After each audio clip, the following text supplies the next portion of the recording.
আশিক, গালে হাত দিয়ে বসি কেন রে বাবু? আমি সবই বুঝি, তা কি করবো বল, আমার কিছু করার নাই। তোর মাকে কাজের চাপে সময় দিতে পারতাম না বলি তোর মা আমাকে ছেড়ে চলে গেল। আহার, তখন তুই এতটাই ছোট ছিলি যে কাজের চাপে তোকে সময় দিতে পারতাম না, তাই আমাকে বাধ্য হয়ে আর একটা বিয়ে করতে হলো। আর তোকে এই মাই ছোটবেলায় অনেক ভালোবাসতো। যখন তোর ছোট ভাই আলামিন হলো, তারপর থেকে যেন তোকে কেমন জানি তোকে অবহেলা করতে লাগলো। দেখ, তুই তো এখন বড় হয়েছিস, তুই এখন সবই বুঝিস। সতার মা কোনোদিন আপন মা হয় না, সতার মা সতার মাই হয়। আর তুই কোনো চিন্তা করিস নি। চিন্তা করি আর কি করবি বল, ওপর আল্লাহ যা করবে তাই হবে। না আব্বা, আমি কোনো চিন্তা করছি নি তো, আমাকে তো সবাই ভালোবাসে।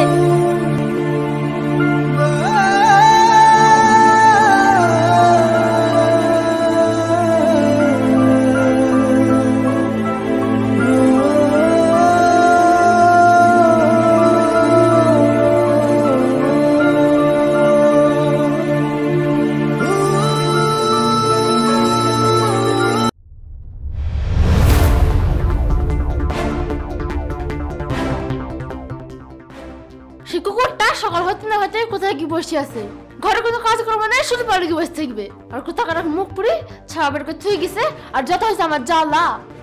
মা, আমা, মা চা কই? তুমি জানো না আমি ঘুম থেকে উঠি বিয়াস করার আগে চা খাই। মা চা কই?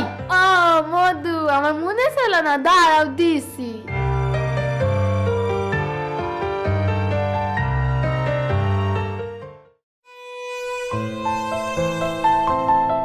দেখেন সাহেব আসলেন।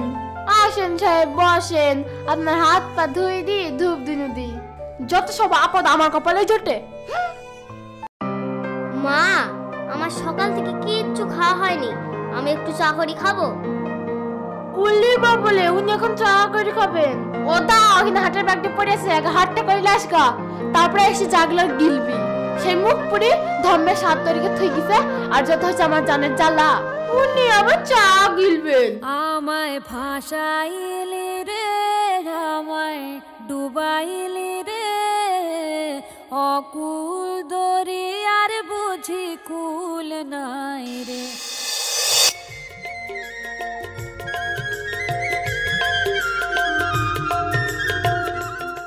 মা, এতক্ষণ হাট করা হয়ে গেছে, হাটের ব্যাগ ডালাও। হ্যাঁ হ্যাঁ ঠিক আছে, রান্নাঘরে তো।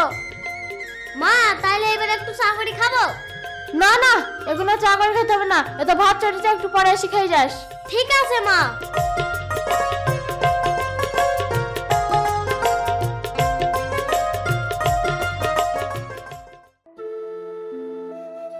মা, এখনো খাবার হয়নি, খুব খিদে লাগিছে। খাওয়া জানি জানে জান বেরিয়ে যাইছে। না না, এখন খাবার হয়নি। এটা আগে 5 টাকা লবণ লে আসিগা, যা, তারপরে খাস।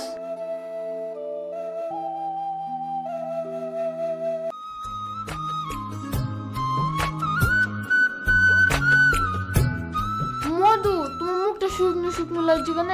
দেখো গা, ফ্রিজে খাবার আছে, খেয়ে লাও গা।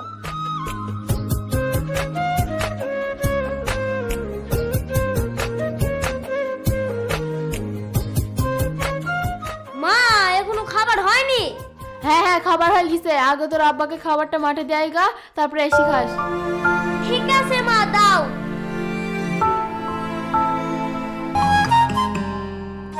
বোন, ভালো আছো? আরে ভাই, তুই আয় ভেতরে এসে বস। বাড়ির সব খবর ভালো তো? হ্যাঁ হ্যাঁ, সব ভালো। বোন, আমার খুব খিদে লেগেছে, সাইডে খেতে দে না। হ্যাঁ হ্যাঁ, তুই হাত পা ধুয়ে এসে বস, আমি তোকে খাবার দিছি।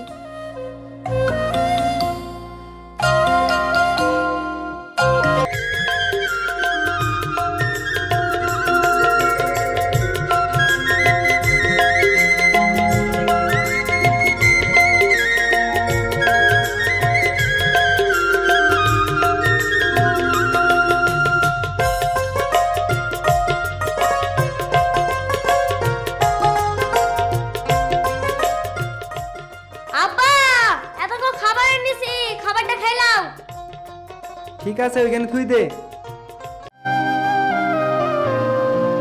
কই মা, এতক্ষণ খাবার দিয়ে এসছি, এবার দুটো খেতে দাও। খাবার তো নাই রে, তোর মামা এসে বেড়াইতে দি তোর মামাকে দিয়ে দিছি, তুই একটু থাম। এ তাহলে মুড়ি খা, খেল যে থাকবে ওই ছাগলটা দিস।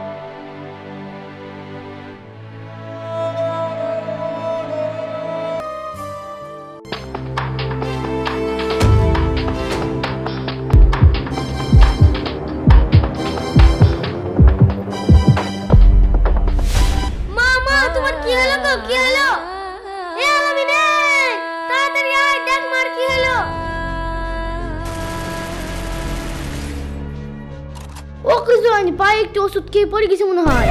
তাই হয়, অজ্ঞান হয়ে পড়ে গেছে। চ তাড়াতাড়ি ডাক্তার কাছে নিয়ে যাই চ। ঠিক আছে তুই এখন নিয়ে যা, আমার একটু কাজ আছে, কাজটা সেরে যাচ্ছি।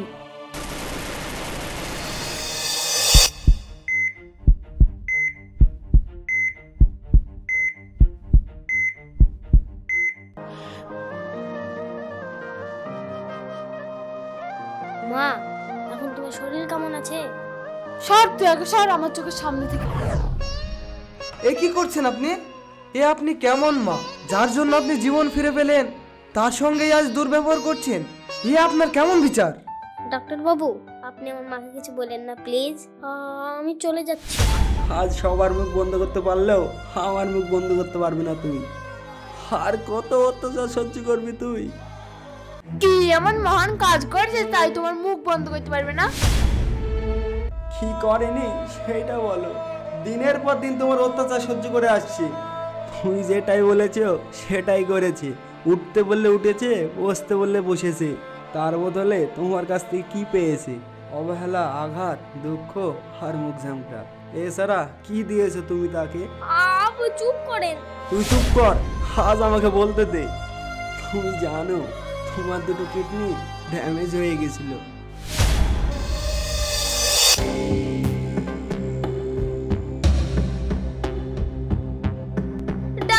ডাক্তার বাবু, আমার মা কেমন আছে?